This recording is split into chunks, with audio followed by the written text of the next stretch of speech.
بسم الله الرحمن الرحيم. هذه كلمة موجهة للرأي العام الوطني. اش بغينا نوضحوا السبب اللي جعل العمال ديال مناجم تويستيت انهم يدخلوا في هذا الاضراب لا ارادي، لانه هادشي راه تفرض عليهم. غير بغينا نفهموا للجميع بان هذا الملف المطلبي اللي عليه وقع الاختلاف مع الاداره ديال مناجم تويستيت، راه هادشي وقع من فبراير 2020.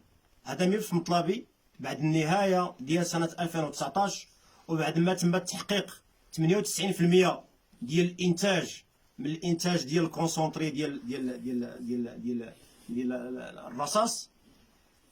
حنا كنا كنتمناو الخير وتنقولوا بان احسن عام درناه هو هذا، لان ما عمرنا وصلنا 98%.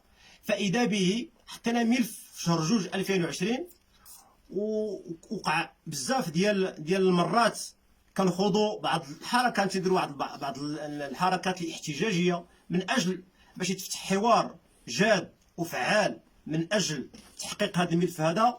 ولكن تبين لنا بان الاداره كتلاعب بالمصير ديال الشركه وبالمصير ديال العمال، لان حيت تكون عندنا اداره ما كتهمها خدمه، ما كيهمها عمال، راه تيبدا يفتعلوا المشاكل من اجل باش تكون عرقله ديال الخدمه.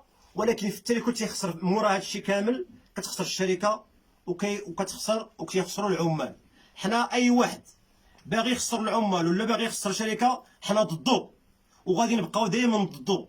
وحنا تنعلنوا بان هذا المعتصم ديالنا راه غادي يستمر باذن الله. حنا راه قويين بالاتحاد ديالنا، وقويين بالكم ديالنا، وقويين ان شاء الله بالعزيمه ديالنا.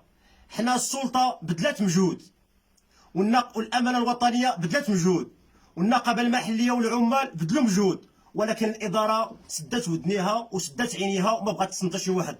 ضحكوا على السلطه، ضحكوا على الامانه الوطنيه، وضحكوا على العمال. ولكن ديك الضحكه كتبقى ان شاء الله غادي ترجع عليهم، لاننا دابا فاش بدينا المعركه راه حنا مستمرين فيها الى ان شاء الله نحققوا المطلب ديالنا، المشروع اللي هو ملف مطلبي ديال 2019، ومن بعده ان شاء الله ملف مطلبي ديال 2020. وتحيه نضاليه، الله يعاونكم.